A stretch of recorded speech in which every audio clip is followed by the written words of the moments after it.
Welcome to the Bros of Gardening. I'm your host, Mike Westphal, and I'm joined as always by my co-host, Daniel Van Dyke, and of course, Alex, to help keep us on track and keep us going. How's y'all's week been? So far, so good. What about you, Daniel? I'm doing great. I'm just enjoying football being back, enjoying the fall weather, and cool weather. Just enjoying September. Yep, fall is here. It's been a great time. So thanks for joining us. Today, we are going to be talking about drainage. Drainage is a very, very important topic. We don't want you to get bored. It won't be boring, but it's a very important thing to talk about. You know, if water is going into the wrong place, it can really cause a lot of damage, whether it's to your house, your foundation, decking, patios, lawns, plants. I mean, the list goes on and on. It can cause a lot of issues if the water is not flowing to the right direction. So that's kind of what we're going to talk about and maybe get into a couple other little topics that are synonymous with drainage. So cool. Take it away, Alex. All right. So, Daniel, since you're kind of our drainage expert here, I figure we start with you. Let's do it. What's the most common drainage issue you've seen around Hampton Roads? So, obviously, probably when you're talking about lawns and landscapes, the most popular one, which would be not just Hampton Roads, but pretty much across the country, would be, standing water. If you have standing water, your yard doesn't drain properly, that's going to be one of the biggest issues that you have. And that can be anything from a low point in the yard. It can be a negative grade where the water's holding up against your house. Like Mike was saying, if anybody's ever had one of those foundation companies to come out and look at, sealing the underside of your house because of moisture problems, it is not cheap. And so it's a very expensive problem to deal with at times. And there are some things you can do to try to negate some of that. From as far as more specific to Hampton Roads, goes hand in hand with drainage. I'd say one of the things we deal with a lot around here is erosion. We have a lot of waterfront properties, and so a lot of times that comes with topography and certain, things like that where, water starts running downhill, and if it's running fast enough, it's running the same way. Water is the ultimate kind of painter in the way it'll kind of sculpt things. Way, right? It's water's always gonna win. I got a lot of cliche sayings I can say about water. I'll probably drop a few of them in here, but so I would say those are probably the two biggest ones. Are obviously just standing water. Standing water is bad for a lot of reasons. Obviously, it keeps it saturated, keeps it wet, keeps it muddy. It's bad for mosquitoes. It can attract mosquitoes and things like that. And then just trying to grow, whether it's in your grass, it's in your bed, trying to grow plants and vegetations. A lot of times, if you have a dead spot out in the middle of the yard and you're not sure why, if you watch it rain, that area might be a low point that you haven't even noticed. So there's a lot of different things that kind of equate or correlate with standing water. And then, like I said, the other one for around here that's a huge problem, which is a lot of times what they might call us in for, is trying to deal with different erosion control, runoff, and things like that. And that's from a aesthetic standpoint. You don't want to see it cutting away and washing out all your mulch, but then also just from an environmental standpoint, again, I talked about how there's a ton of waterfront property around here. And if you are,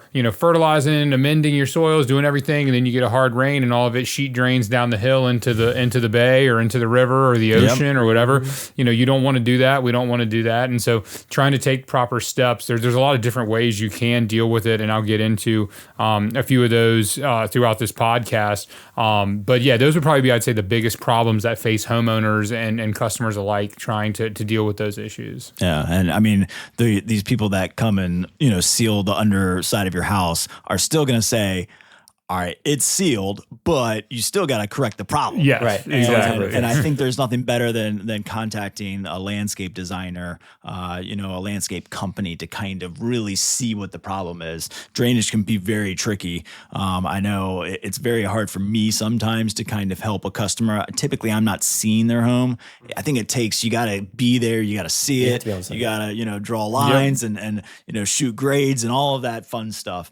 So definitely if you're having major problems, contact a professional like a landscape company. Well, and it's funny what Mike just said. It hit the nail on the head because we'll have customers that will send us pictures. They'll call in and say, "Hey, what do I need to do here?" I'm like, I've got to see it in person. Yep. A lot of times you can see the grade in person if it's something that you're used to looking for. But like Mike said, if it's a tight grade and you're not sure what's going on, you got to shoot grades and try to figure out, do you have a negative grade? Is it that there's something, a buffer that's causing it to, there's a lot of different things that can do it. But then also my favorite thing to do is if somebody has a really bad drainage problem, I say, okay, I'm going to be at your house the next time it rains. So, it's hard to say when, but, so we have like a running list of customers where if they have drainage issues, what we'll do is when we get a hard rain, there's a couple people who are pretty good with drainage. We'll go out to those properties in those hard rains to really see what the issue is. Yeah. And all of a sudden you see a downspout overflowing and it's like, okay, well, you're just dumping all the water off of your roof right here next to your foundation. That might be where I'll start. And so that's really the best way, is to seeing it in person, whether it's raining or not, is the most important part, like Mike said. But then also just seeing it in action and seeing those drainage problems occurring can go a really long way too of how to figure out. Because water a lot of times will tell you what you need to do. If it's all running through one spot, don't try to fight it, just embrace it. And that's, like I said, there's different solutions, dry riverbeds and things like that we'll get into with that. Yep. So. All right. So Mike, what's a quick DIY fix or product someone can try before calling in the pros?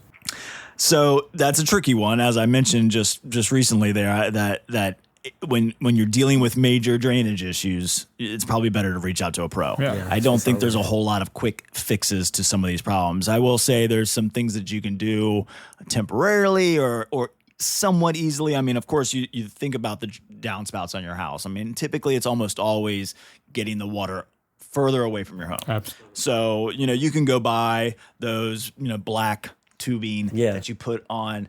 Now, this is where it gets tricky, and I don't even know 100% the answer. There's some that are solid. There are some that have perforations in it. You got to be careful. You got to make sure your fittings are right. And then if you don't have it going downhill, I know this from, doing it myself, it will back up and it won't work. So then it just all flows out from the top of it and goes right by your foundation again. So there's a lot of issues that can occur from trying to do it yourself. Quick, easy fixes are attaching those downspouts and those tubes. Rain barrels are not a bad option. Now, a single 50-gallon rain barrel will fill up in about 5 minutes in a heavy downpour. So you get a 20-minute downpour, that rain barrel is no longer going to cover it. Now, rain barrels are cool. They do have a overflow valve, so you just attach a hose to that, and you can run that further away from your home or to an area of your yard that can take more water. Some other easier fixes goes back to amending your soil. So if you've got a wet, damp area and you're not 100% sure and you're trying to plant plants there, we talked about this when we talked about, all the stuff in our previous episodes of, when we're talking about planting. Perlite is one of the best things you can add to your soil because it helps drainage. I talk about it all the time when you talk about growing in a container. You want good drainage. Think of a swamp. You don't want that swampy smell that you get from soil that stays wet all the time. So perlite is going to help drain water better. You can plant your plants a little bit higher. There's some little fixes there that you can do for little problems. Big problems, I still say contact the experts, because you're going to have to do some excavation, some moving of some soil to get, whether it's even taking the downspout. What's the black tubing called? Corrugated pipe. Corrugated pipe, thank you. So you take a corrugated pipe, you're still going to have to probably trench that, get it below grade, get it underground, and get it on a downward trajectory, which is somewhat difficult to do yourself. I'm not going to say that it can't be done, but sometimes it's better when you've got major problems to contact the expert. Well, and that's some small fixes there. Yeah, and I mean, Mike is exactly right. I mean, the big thing, it's kind of where I always tell people to start, which is just, if you have a concentration of water in one area, that's going to be the easiest place to start controlling that water. And the biggest example of that is downspouts. If you look at a lot of times, especially in some of these newer developments where maybe the yards aren't as big, they're more focused on having larger homes, you're draining, 2,000 square feet or whatever the case may be of roof line into one area. And so if you have all that water pouring out right there and it's just pouring right beside the foundation, it's just going to sit there. Unless, you fall off a steep slope in your backyard, all that water is going to sit there. But that also means it's an easy way to collect 2,000 square feet of water from these certain points. And so piping it out, like Mike said, with the corrugated pipe, there are different pipes. You have perforated pipe, slit pipe. A lot of times, if you're coming off a downspout, you're going to do the solid pipe because if you're burying it underground, unless you're going to put rock around it and things like that, if you have the open pipe with the holes in it, which is the perforated, that can fill in and dirt can get in it. And so, but if, again, like Mike was saying, sometimes it might be better to have a rock bed to collect water in a low point, kind of a makeshift French drain. French drain is a really, really loosely used term. An actual French drain is pretty complicated, but again, the concept of collecting that water, and that's where, I'm not going to get into too much of it, but like head height when you're coming off of gutters do have downward pressure with the proper connection. A lot of times we recommend running it out to a pop-up, but again, with what Mike was saying is gravity is your best friend when it comes to drainage and comes to water.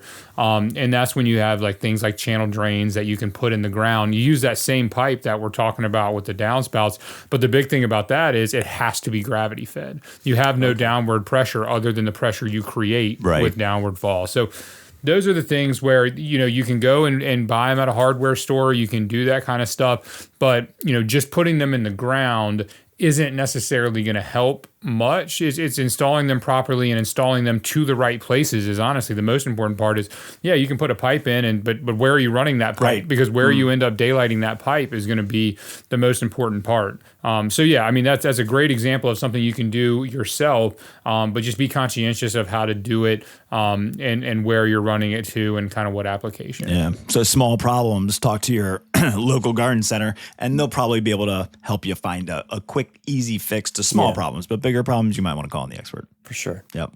So Daniel, when you design a drainage solution, how do you make sure it actually blends in with the yard? So this one is actually, it's become, we've talked about, in some of our previous podcasts, we talked about rocks and things like that. That's one of my favorite ways to deal with drainage. So I just mentioned a channel drain, and a channel drain is basically a slotted 4 to 10 foot drain. It's about 4.5 inches, 5 inches wide, and it collects water and pipes that water underground. Right. Well, you can basically create a huge channel drain in the sense of creating a dry riverbed. So this goes hand in hand with collecting water in low points or trying to move water through a raised bed or even just trying to control erosion. So one of my favorite kind of aesthetic solutions to drainage are rock beds and dry riverbeds. So what it will kind of look like from your perspective is it'll be kind of this meandering path through your garden bed of this decorative, beautiful rock. Mm-hmm. So it looks like you're just doing it because you like rock and it's a nice aesthetic, a nice touch to the landscape bed. But really what you're doing is you can funnel all the water into that dry riverbed. So the reason we call it a dry riverbed is 90% of the time it's dry. It's just rock. But in a hard rain, if all that water funnels down, the amount of volume that even a 1 foot or 2 foot wide bed by 6 inches deep and 80 feet long, the amount of volume that can control is insane. So what you're basically doing is creating a 80 foot by 2 foot channel drain that runs along your property line, runs through your bed. I mean, we've even had people who, the beds around their backyard, people love to plant perimeter beds. Right. But the problem is a lot of time your perimeter bed is going to be higher than your lawn because you're creating a bed. So basically what you're doing is putting a dam in the backyard. So what we've done is we've had, all that water was running like it was supposed to, sheet draining off, and then it collects in those corners. So what did we do? We cut through the bed with dry riverbeds, and all that water then funneled to the back, funneled into those dry riverbeds, ran through the raised bed and off to the back of the property, and just naturally flowed where it was supposed to do. Right. So that's one of my favorite kind of solutions that you can make sure it blends in with the landscape. So then I'll put some boulders around and things like that. You make some choices that kind of give you that aesthetic throughout the entire landscape. Makes sense. Or even, adding a dry riverbed that is truly aesthetic. But again, just to kind of give it continuity, maybe balance out the landscape. Maybe your drainage problem is on the right side, but you want to do one on the left side too to kind of give it some continuity between the two areas. So it's really that is more of the, a lot of times the piping and the downspouts and the channel drains, that's all kind of underground. So the point of that is you don't see it. But if you are trying to deal with it in different ways, and then even like with erosion, my favorite erosion control is ground covers. Yeah. I know like on the property, the house I grew up in, we had this kind of steep embankment on the side of the house that was just dirt for most of the time we lived in that house, and it was just runoff. And then finally we took and planted spicata liriope all up and down the entire embankment. and it locked in, and I mean, it looked like it never moved again. No more runoff and everything like that. And so I think that's, again, a very obviously landscape-centric solution is ground covers can lock in, especially that's more erosion than necessarily like standing water, but even just getting a lot of roots in the ground, they'll drink up water and they'll do stuff like that. They help with that. But especially with erosion, my favorite erosion control is ground cover. If you can maintain it, let it grow in, especially if you like it a little more natural, just let that take over. And that's always my favorite solution to kind of creating, for erosion and things of that nature. Yeah. It's a lot of fun to blend it into the landscape. Yeah. There's lots of opportunities there to do it, whether you're hiding it underground or all the French drain, which is complicated, or just these dry river beds, which I think are great options. And then, certainly you'll see it if you're kind of doing your do it yourself. So I'm a little bit of a do it myselfer. So I'll get back there and I have cleared a fair amount of my backyard to redo some of it. And the driveway, all of the water, so all these non-porous surfaces where water cannot penetrate through, that water is going somewhere. So almost my entire driveway funnels to my backyard, which then now has created this somewhat dry riverbed, except there's no rock. And now it's creating erosion. I mean, all the roots of my trees are starting to expose themselves because I'm losing soil. So very quickly now I know how the water is escaping my yard. And those are things that I can keep in mind. But a lot of times you do things and then it creates the problem. And then it's pretty easy to kind of solve it. Just sometimes when they're bigger ones, you just need to reach out for some help. Absolutely. And like Mike just said, it's funny because, we've had customers that said, hey, we have this problem. This water's running off. It's cutting out, it's washing the dirt away. I mean, you'll literally come out and see. I mean, it'll look like a little canyon has been cut through this soil or this bed. And then they're like, so what are we going to do? And I'm like, well, the water kind of just told you what to do. you sculpt that out a little bit and kind of belly it out some so it's a smooth run, and then you just fill it with rock. I mean, so the water kind of told you exactly what it wants to do. Yeah. And rather than fight the water and try to force it somewhere else and catch it and move it, just embrace it. Put in some fabric, landscape fabric, rock it, and just let that water run the way it wants to run already. And you just controlled a lot of water. Yep. So. And adding grasses with rocks and boulders. And I mean, it's just a cool look. So much. And so I know you've seen a lot of it out there. Oh, absolutely. Yep. All right. So, Mike, are there certain plants that can thrive in damp areas and actually help manage water? We kind of just touched on that. So I love this as an option for a smaller problem or a problem that might be further away from your home. Let's say you've got a low area and you don't want to go through trying to figure out how to, and it's not constantly holding water, but it's a pretty wet area. When it rains, a heavy downpour, you'll have, maybe 2 to 3, 4 inches of standing water, but it goes away over a shorter period of time. Those are great areas to consider a rain garden, which, I mean, I know Daniel knows a lot about. We've planted a bunch. We've used them a lot. And there are lots of plants that can take this and absorb a lot of moisture. So, of course, I think the first thing that always comes to my mind is river birch. River birch are a big tree that can consume a large amount of water. So that's a great option. Even a smaller tree would be like a sweet bay magnolia. There are lots and lots of perennials, bee balm, grasses like the sedges are really, really good. And then even like Mexican petunias, ruella is another name for it. Beauty berries, some shrubs. Anise is another good shrub. Clethra, oak leaf hydrangeas, ferns. I mean, there's a lot that you can do, whether it's in the shade or the sun. You've got tons and tons of options. Definitely think about some natives because most likely locally you have a wet area. We happen to be near a very big swamp area. So we've got a lot of local native plants that can grow in a lot of moisture. Whether, it be like Clethra that I mentioned, that summer sweet, the hummingbird Clethra is what some people call it. Gorgeous plant, blooms all summer long with a white bloom and then turns bright red in the fall, winter time frame. Helps with birding. Yes. Great bird plant.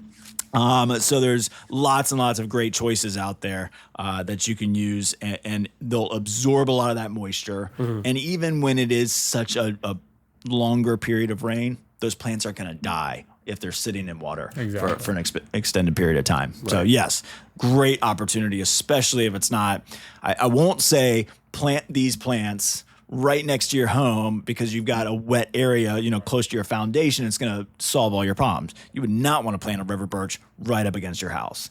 But if you've got an area that's a little bit further away, or you don't have an escape, and I'm sure this is going to lead right into what Daniel wants to say. Yep. If you don't have an escape pattern for the water, then consider these plants. Yep. No, and that's Mike. It's funny. The plants he just listed off were like, it was like a list of the plants we just installed in a dry riverbed, or not a dry riverbed, but a rain garden. So that was well done. But yeah, no. So that's a lot of times the way we do it. We talked about piping stuff out. Mm-hmm. So, but say you have an area that just kind of everything sits kind of in the middle of the backyard. You can only change the grade but so much. If your neighbors around you have higher yards, sometimes if you're the lowest property, it's a bowl. And without putting in sump pumps and things like that, right. And then you still, even with the sump pump, you have to pipe it off your property. And if everybody else is higher, it's just going to fall right back down into your property. Mm-hmm. So what do? This is where rain gardens come in a lot for us. So we will basically lean into the fact that, okay, this is this low point. This is where all this water is collecting. Let's embrace that. And so you do that. And so with the rain garden, a lot of it comes in, you prep the soil a certain way. Again, you want to, if the soil perks, like Mike was saying, that makes it a lot easier on you. In a lot of areas around here, we have sandy soils and stuff. So that's great. And so, but what you really want to do is you want to prep the soil. It's usually like a sand mix with some other soils and compost and stuff. But then obviously your plant choices, you berm up around the edges and basically just kind of embrace it. We've even piped downspouts into the edge of a rain garden so that all the downspouts coming off the house are piped in daylight into that. So we're creating a standing or a low point for the water to collect, which is, what we talked about trying to get rid of on one hand. Let's like, okay, if we can't get rid of it, let's embrace it. It looks nice. You have plant material, so it doesn't look like just a big wet spot in the middle of your backyard. Right. And then like I said, you can kind of run different things to it. You can have those dry riverbeds run into that. They can daylight into that. So you can really get creative with the rain garden. So like Mike was saying, all those plant choices are perfect. They drink up the water. We do get a ton of water, they can sit in that water and they're not going to fail, and it's not going to be detrimental to the plants. Right. So rain gardens can be fun too. And again, talking about incorporating it into your landscape, that's the definition of it is creating a rain garden in your landscape. It's awesome. Now, I do have a question for both of you. Yep. Anybody can answer. What is the most common mistake homeowners make when trying to solve drainage themselves? I will say typically it's somebody at home trying to move large sections of earth to accomplish their goal. I think it's so hard. You're talking about a lot of soil, a lot of earth to be moved to try and get water going where they want it to go. Mm-hmm. And I think it's just that can be very difficult, rather than, consulting an expert or trying to at least talk to your local garden center. And I think a lot of it is they don't think about garden centers sometimes when it comes to drainage. They're looking for options and they're trying to do it themselves. Construction. Exactly. So there's all of these things out there that I think are confusing. And then they get out there with a shovel, or they might even rent a mini bulldozer. All of these things that they could do. And I've seen it, and it's just like, oh man, we just went way too far down the wrong path. And now the problem has escalated. So that's usually the biggest common mistake that I see. Well, it's funny because they're trying to do it themselves to save money. And then they end up renting stuff and doing all this labor. And it's like you ended up spending more money doing the work yourself, and a lot of times not even accomplishing what you were trying to do. So that's a great one. But I'd say for me, and this isn't even just necessarily a homeowner myth, this is how we kind of approach drainage too, is don't try to solve everything at once. If people say, I've got standing water here, I've got, they go through all these problems, but they don't have any downspout adapter. They don't have anything piped out. All their downspouts are dumping there. So, okay, what is actually causing this water problem? Is it the fact that you aren't piped out? Is it that the water is all funneling down? So what I'll usually try to say is, okay, for your home's sake and for drainage sake, getting the water out, and like Mike was talking about earlier, getting it away from your house. Yep. So I'll say, let's start by piping all of your downspouts out to where the water needs to be. Yep. Let's do that first, because if you do that, it might solve your other drainage problems just by getting that water away from the house and getting that water under control. Yeah. That'd be the first step of any drainage solution anyway. So let's go ahead and tackle that. Then let's let it sit for a month, 2 months, let some hard rains come. And then if you go, okay, now maybe the water on one side's controlled, but we still have an issue over here. Okay, now we know where our actual problem area is. So it's kind of take it step by step. Don't try to do everything at once. That can be cost prohibitive. They can be overwhelming. You can, end up damaging things and stuff like that. So take it kind of step by step. Again, the water is going to tell you where the problem is. So do one solution, step back, let it kind of work, see how well it works, and then say, okay, did we solve it, or do we need to try to tweak it, or do we need to implement another solution for a certain area? And so that would be my biggest, mistake that homeowners can make is they watch videos on YouTube and stuff, and it's like, oh, well, I need to do this French drain, put in this, that, and the other. And it's like, no, if you just do one of these and see how that works, and then move on to kind of your next solution and see if you still have another problem area. Yeah, it's not like fixing a car in the driveway. You can look up tutorials on. I think water always finds a way. I know he said he had a bunch of like taglines like that. You think of like, if have you ever tried to fix a pipe or like a garden hose? Let me just wrap some duct tape around this little split that I have in my garden hose. It doesn't hold the water back. Water will always find a way out. It needs to be controlled correctly and properly. That's why plumbers exist. That's why landscapers exist, so we can help you kind of get through those issues. Y'all got anything else you want to add? I have one thing. So kind of along that is the biggest thing I would say as far as not necessarily a mistake, but recommendation. If you are a DIYer, I can respect that. Whether you're putting in a bed, a patio, grade away. So you want to always make sure you're grading away from your house, grading away from your deck. You don't ever want to, and that's the big thing. And a lot of times what we find, the problem is we get out somewhere and somebody installed a patio and it's graded even a quarter of an inch graded in the wrong direction. Water, that's all water needs. An eighth of an inch is all water needs. So that's why, making sure you do shoot the grades, pull your grades to make sure you are grading away from your house, away from your solid structures. That would be my biggest recommendation if you're trying to tackle something yourself. If I appreciate the ambition, but make sure you're grading away from your house, and it'll solve you a lot of headaches and a lot of issues down the line. Definitely. Very, very good point. And once you've got your drainage solved, you can get back to planting and doing all the things that you want to do in your outdoor space. And since it is fall and it's a great time to plant, next week we're going to be talking about some of our favorite fall plants that get you in that fall mood, fall color, all of those fun fall things that we get to talk about when it comes to plants. So thank you guys. Absolutely. And we'll see you next week. Thanks for listening to our podcast, The Bros of Gardening, and we'll see you next time.